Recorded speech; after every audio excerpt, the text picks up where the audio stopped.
Pendant 6 mois, Clermont-Ferrand vit au rythme de la Biennale Textile. Une quinzaine de lieux s'habillent aux couleurs de l'événement et proposent une programmation mêlant expositions, ateliers, rencontres et temps forts qui nous invitent à porter un nouveau regard sur le textile.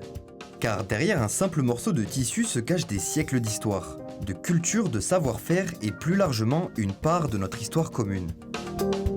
Le textile, c'est ce qui touche notre peau, c'est ce qui nous protège. Donc quelque part, on oublie qu'on est constitué pratiquement de ça. On va avoir des tapis, on va avoir des voiles de visage, on va avoir une grande robe en fait qui s'appelle une robe halakha, où on se dit c'est pas possible, c'est une robe de géant. Non, c'est une robe qui est portée par une femme dans le désert et que ces populations-là ont compris que en plissant le tissu, elles ont trouvé une façon en fait de pallier la chaleur.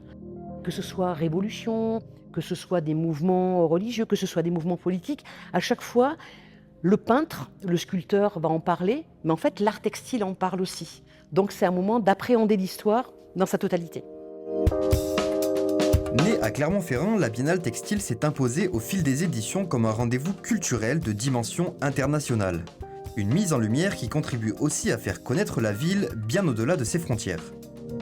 Clermont va exister, comme par exemple à travers cette biennale au cœur de Genève l'année prochaine, en 2027, à partir du mois d'avril. Et le rayonnement à l'international donne une image à Clermont-Ferrand au-dessus de l'image locale refermée sur elle-même. C'est ce que l'on souhaite.